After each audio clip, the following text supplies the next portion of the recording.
बात दुनिया के सबसे बर्बर जेल ग्वांतानामो की। इस जेल का नाम आपने सुना होगा, लेकिन सीरिया के पूर्व राष्ट्रपति असद का यातना गृह भी बर्बरता का दूसरा नाम है। विद्रोही असद के यातना गृह को कत्लखाना भी कहते थे। आज उसी जेल की तस्वीरें और वहां की काली कोठरी में बंद उस खौफनाक सच को आपको दिखाते हैं, जहां से बाहर निकले कैदियों को नई जिंदगी मिली है।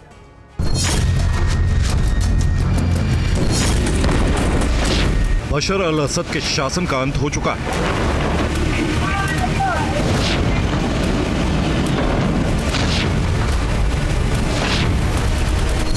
विद्रोही जश्न मना रहे हैं और असद को पुतिन ने शरण दी।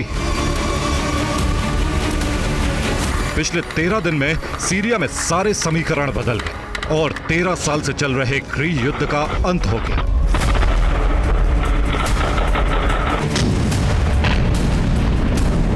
YouTube से सिल्वर और गोल्ड बटन कैसे मिलेगा, लाखों व्यूज कैसे आएंगे, वॉच टाइम कैसे बढ़ेगा।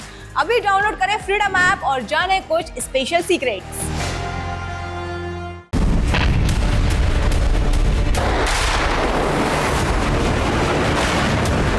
चौबीस साल के असद शासन के खात्मे के साथ ही विद्रोहियों ने दमिश्क पर कब्जा जमा लिया है।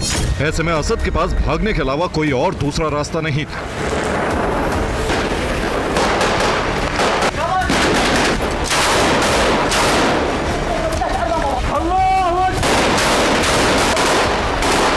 असद को विद्रोही एक क्रूर शासक बता रहे हैं।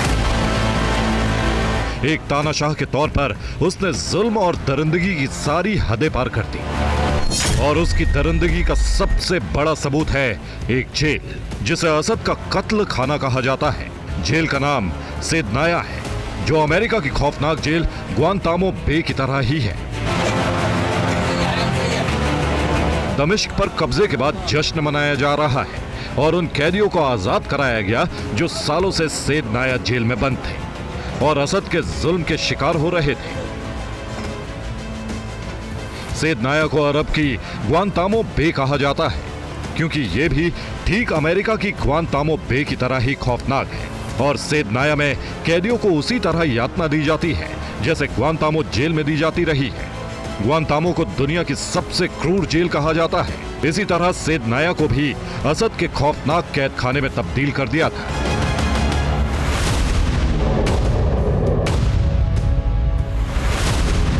अब असद के भाग जाने के बाद से सेदनाया में विद्रोही जा घुसे। वहां से कैदियों को आजाद कराया जाने लगा। इस दौरान ऐसे वीडियो सामने आए हैं जो रूह कपा देने वाले हैं, क्योंकि सेदनाया सिर्फ नाम भर की जेल है। असल में वो एक कसाई खाना है जहां कैदियों को तड़पा तड़पा कर मारा जाता था।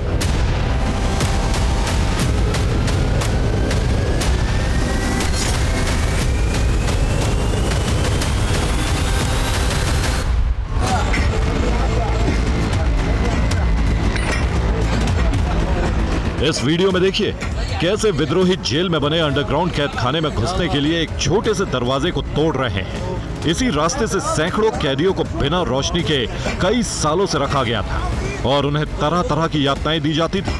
अधिकतर कैदी वही होते थे जिन पर विद्रोही गुट में शामिल होने का शक होता था।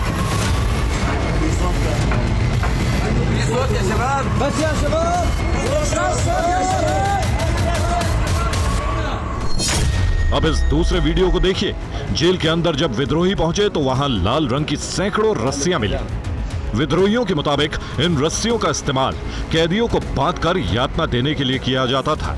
बाद में इसी से फंदे बनाकर फांसी दी जाती थी।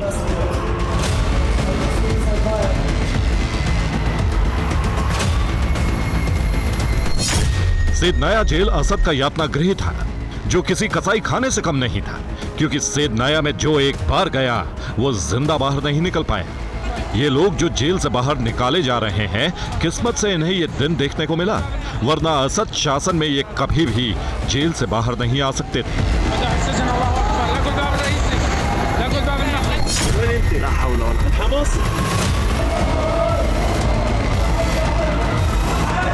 ब्रिटेन की Syrian observatory for human rights की 2021 की रिपोर्ट में बताया गया है कि असद शासन के दौरान सीरिया की जेलों में 1 लाख से ज्यादा लोगों को मार दिया गया, जिसमें से 30,000 से ज्यादा लोग अकेले सेदनाया जेल में तड़पा तड़पा कर मारे थे। जिसमें बच्चे और महिलाएं भी शामिल थी। रिपोर्ट में जिक्र किया गया है कि कैदियों को सेदनाया में आते ही मारना पीटना शुरू कर दिया जाता था। कई कई दिन तक भूखा प्यासा रखा जाता था। हर वक्त आंखों पर पट्टी बंधी रहती थी जिससे उन्हें रास्ते की जानकारी ना हो। हर कैदी को 3rd डिग्री टॉर्चर से गुजरना पड़ता था। सेदनाया के बारे में कहा जाता है कि हर हफ्ते 50 लोगों को फांसी दी जाती थी, जिसमें 2 ग्रुप बनाए जाते थे। हर एक ग्रुप में 20 से 25 कैदी रखे जाते और फिर उन्हें एक स्पेशल सेल में ले जाते थे, जहां लाल रंग की रस्सी से गले में फंदा डाला जाता है और तड़पाकर मार दिया जाता है। इस काम में सिर्फ 3 मिनट का समय लगता था। Bureau report, TV9 Bharatvarsh.